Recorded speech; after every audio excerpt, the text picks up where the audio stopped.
Subscribe कीजिए 10th class गणित channel को और बेल आइकन को दबाइए लेटेस्ट वीडियो देखने के लिए। हेलो फ्रेंड्स, चलिए आज हम इस वीडियो में प्रश्नावली 3.1 का प्रश्न नंबर 1 हल करेंगे। अगर आपको चैप्टर नंबर 3 के उदाहरण देखने हैं तो इस वीडियो के डिस्क्रिप्शन में आपको प्लेलिस्ट का लिंक मिल जाएगा, उस पर क्लिक करके आप जो उदाहरण है इसके वो देख सकते हैं। तो चलिए हम इसका प्रश्न नंबर 1 हल करते हैं। तो आप वीडियो को अभी का भी लाइक कर दीजिए और चैनल को सब्सक्राइब कर लीजिए ताकि ऐसी वीडियो आगे भी मिलती रहे। तो देखिए, ये जो प्रश्न है प्रश्न नंबर 1, इसमें हमें समीकरण बनानी है और इसको ग्राफ के रूप में व्यक्त करना है। तो चलिए मैं इसका जो तरीका है वो आपको बता देता हूँ। तो इसमें देखिए, यहाँ पर दिया गया है कि आफताब अपनी पुत्री से कहता है। तो इसमें दो लोग हैं, एक आफताब है और उसकी पुत्री है। तो आफताब और पुत्री दो लोग हैं। यहाँ पर 7 वर्ष पूर्व मैं तुमसे 7 गुनी आयु का था, यानी कि आफताब अपनी पुत्री से कहता है 7 वर्ष पूर्व मैं तुमसे 7 गुनी आयु का था। अब से 3 वर्ष बाद में तुमसे केवल 3 गुनी आयु का रह जाऊंगा।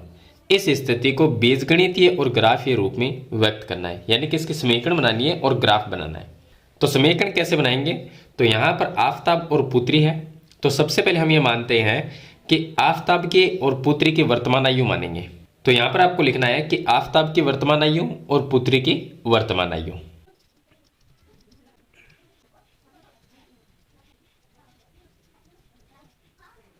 तो हम मान लेंगे कि आफताब की जो वर्तमान आयु है उसको तो हम x वर्ष मान लेंगे कि ये x वर्ष का है, और उसकी पुत्री है इसे हम मान लेंगे y वर्ष। ये वर्तमान आयु यानी कि अभी जो आयु चल रही है। तो आफताब की वर्तमान आयु x वर्ष, पुत्री की वर्तमान आयु y वर्ष हो जाएगी। अब ये कहता है कि 7 वर्ष पूर्व मैं तुमसे 7 गुनी आयु का था। तो 7 वर्ष पूर्व यानी कि अगर कोई 20 साल का है तो 7 साल पहले वो कितने साल का था? तो 13 साल का, क्योंकि उसमें से 7 कम कर देंगे हम, 20 माइनस 7 कर देंगे। तो पहले हम 7 वर्ष पूर्व की जो आयु है वो निकालेंगे। तो यहाँ पर हम लिखते हैं 7 वर्ष पूर्व। 7 वर्ष जो पूर्व की आयु है वो निकालेंगे। तो आफताब की वर्तमान आयु x वर्ष है, तो 7 वर्ष पूर्व आफताब की जो आयु है, आफताब की आयु, और दूसरा हो जाएगा पुत्री की आयु, पुत्री की आयु। तो यहां पर 7 वर्ष पूर्व आफताब की जो आयु है वो हो जाएगी, अभी x वर्ष है, यानी कि मैंने जैसे आपको उदाहरण बताया कि अभी ये 20 साल का होता तो 7 वर्ष पूर्व कितना होता? 20 माइनस 7 करते। तो अभी आफताब की जो आयु x वर्ष है तो 7 साल पहले कितनी होगी? तो x माइनस 7 कर देंगे, तो ये x माइनस 7 वर्ष आ जाएगा। और पुत्री की आयु है वो वर्तमान आयु y वर्ष है, यानी कि अभी जो पुत्री है वो y वर्ष की है। तो 7 साल पूर्व कितने साल की थी? तो y माइनस 7 कर देंगे, y माइनस 7 वर्ष कर देंगे। ये आ जाएगी 7 वर्ष पूर्व की दोनों की आयु आ जाएगी। अब यहाँ से हम समीकरण 1 बनाएंगे। कैसे बनाएंगे? देखिए, प्रश्न को फिर से पढ़ते हैं। यहाँ पे लिखा है कि 7 वर्ष पूर्व आफताब कहता है कि 7 वर्ष पूर्व मैं तुमसे 7 गुनी आयु का था। तो समीकरण कैसे बनेगी? आफताब अपनी पुत्री से कहता है कि 7 वर्ष पूर्व मैं तुमसे 7 गुनी आयु का था। तो 7 वर्ष पूर्व की जो आयु है आफताब की वो x माइनस 7 है, और पुत्री है उसकी आयु 7 वर्ष पूर्व की जो आयु है वो y माइनस 7 है। लेकिन आफताब कहता है अपनी पुत्री से कि मैं तुमसे 7 गुनी आयु का था। तो 7 को गुना, हम पुत्री की जो आयु है उसको 7 से गुणा करना है और इसको हल कर लेना है। तो x माइनस 7 ये आ जाएगा, बराबर में ये आ जाएगा 7 को y से गुणा करेंगे 7y, माइनस 7 को 7 से गुणा किया 49 आ जाएगा। अब इसको हल कर लेंगे तो ये x है, तो ये x रह जाएगा। 7y को इस साइड में लेके आएंगे तो माइनस में 7y आ जाएगा, और बराबर में यहाँ पर माइनस में 49 है, माइनस में 49, और जो 7 है वो इस साइड में आके प्लस में 7 बन जाएगा। तो ये आ जाएगा x माइनस 7y बराबर में माइनस में 42। ये आ जाएगी समीकरण नंबर 1। तो एक तो समीकरण ये आएगी। चलिए, एक समीकरण हमें और निकालनी है। दूसरी समीकरण कैसे निकालेंगे? यहाँ तक देखिए, इसका प्रश्न की पहली शर्त हो जाती है। दूसरी शर्त यह है कि अब से 3 वर्ष बाद, यानी कि जो भी आयु वर्तमान आयु है उस आयु से 3 वर्ष बाद में, तो हम निकालेंगे कि 3 वर्ष बाद की आयु दोनों की, अगर कोई 20 साल का है तो 3 वर्ष बाद में वो कितना होगा, 23 साल का हो जाएगा। तो उसी तरह से 3 वर्ष बाद की आयु निकालेंगे दोनों की, तो यहाँ पर लिखेंगे कि 3 वर्ष बाद। तो 3 वर्ष बाद है, आफताब की आयु क्या हो जाएगी, आफताब की आयु। तो आफताब की आयु देखिए, जो वर्तमान आयु है वो x वर्ष है, वर्तमान आयु x वर्ष है यानी कि 20 साल है, तो 3 वर्ष बाद में आफताब 23 साल का हो जाएगा।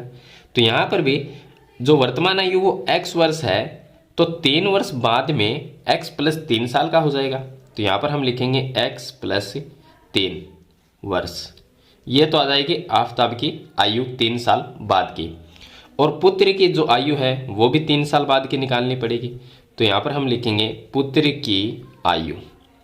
तो पुत्र की जो वर्तमान आयु है y वर्ष है, तो इसमें भी 3 प्लस होगा, तो ये y प्लस 3 आ जाएगा, 3 वर्ष आ जाएगा।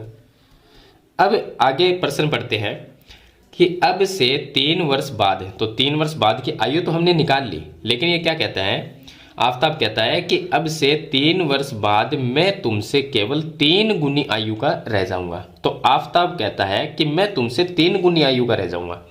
तो देखिए प्रश्न के अनुसार आफताब की 3 वर्ष की आयु 3 वर्ष बाद की ये है, और पुत्र की जो 3 वर्ष बाद की आयु है वो y प्लस 3 है। तो आफताब कहता है मैं तुमसे 3 गुनी आयु का रह जाऊंगा, तो हम 3 को गुणा इससे कर देंगे, पुत्र की जो आयु है उसको हम 3 से गुणा कर देंगे, तो दोनों बराबर हो जाएंगे। चलिए अब यहाँ पर x प्लस 3 है, इसको हम x प्लस 3 ही रखेंगे, और बराबर में इसको जो 3 है गुणा कर देते हैं, तो ये 3y और प्लस में 9 आ जाएगा। ये x है तो इसको यहाँ पर x रखेंगे, 3y को इस साइड में लेके आएंगे, माइनस में 3y बराबर में 9 है, प्लस 3 को इधर लेके जाएंगे तो माइनस में 3 बन जाएगा।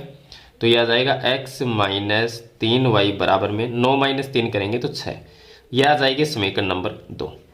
तो इस तरह से आपको 1 और 2 समीकरण आपको पहले तो निकालने हैं, यानी कि बीजगणितीय रूप में इसको व्यक्त करना है। तो बीजगणितीय रूप हमने तो इसका बना दिया, अब इसमें एक ग्राफ है वो भी बनाना है, यानी कि ग्राफ के रूप में इसको व्यक्त करना है। तो 2 समीकरण से हम पहले तो एक्स वाई की मान निकालेंगे, उसके बाद में एक ग्राफ बनाएंगे। अब देखिए ये दोनों समीकरण मैंने यहाँ पर लिख लिए, तो पहले हमें एक्स वाई का मान निकालना होगा। तो हम 2 समीकरण है तो 2 ही सारणी बनाएंगे।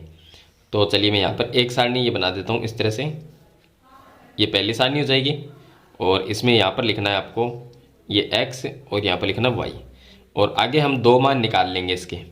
इसी तरह से दूसरे सारणी में जो दूसरी समीकरण है उसकी दूसरी सारणी बनेगी, तो इसमें भी x और y आएगा, और यहाँ पर 2 मान इसके निकाल लेंगे। समीकरण 1 से मान निकालते हैं, तो ये इसको हम थोड़ा सा हल कर सकते हैं। तो इसको ऐसे लिख सकते हैं, x बराबर ये -42 है, -7y को मैं इस साइड में लेके जाऊंगा तो प्लस में 7y बन जाएगा, और -42 है वो पहले से ही है। तो इसके अंदर हम अब y का मान रखते जाएंगे तो x का मान आ जाएगा। y का कोई भी मान रखो, आपकी मर्जी है। तो y का मान मैं यहाँ पर रख देता हूँ 5 रख देता हूँ, क्योंकि जो x का मान है वो छोटा ही आ जाए इसलिए। तो आप 0 भी रख सकते हो, 1 2 कुछ भी रख सकते हो, लेकिन हम यहाँ पर अगर 5 रखते हैं और 7 से गुणा करेंगे तो 35 माइनस 42 आएगा, तो पीछे माइनस में 7 रह जाएगा, जो कि एक छोटी संख्या है। तो हम ये सोचते हैं कि जब भी एक्स वाई का ये सारणी बनानी होती है तो उसमें ये ध्यान रखना है कि जो मान है वो बड़े ना आए, छोटे छोटे मान आए। तो इसलिए y का मान y बराबर हम रखते हैं 5, y का मान हम 5 रख देते हैं। चलिए मैं यहाँ पर ऐसा करता हूँ कि y का जो मान है वो मैं 6 रखता हूँ। y का मान 6 रखेंगे तो इसकी जगह मैं 6 रखूँगा तो क्या आएगा, x बराबर 7 × 6 माइनस 42, यह आ जाएगा। तो ये x बराबर आ जाएगा 42 माइनस 42 बराबर 0। तो y का मान हमने 6 रखा, यहाँ पर हमने y का मान 6 रखा, तो x का मान 0 आया, तो x का मान 0 आ गया। अब मैं y का मान 5 रख देता हूँ, तो y बराबर हम 5 रख लेंगे। y का मान 5 रखेंगे इसके अंदर, तो समीकरण बन जाएगी x बराबर 7 × 5 माइनस में 42।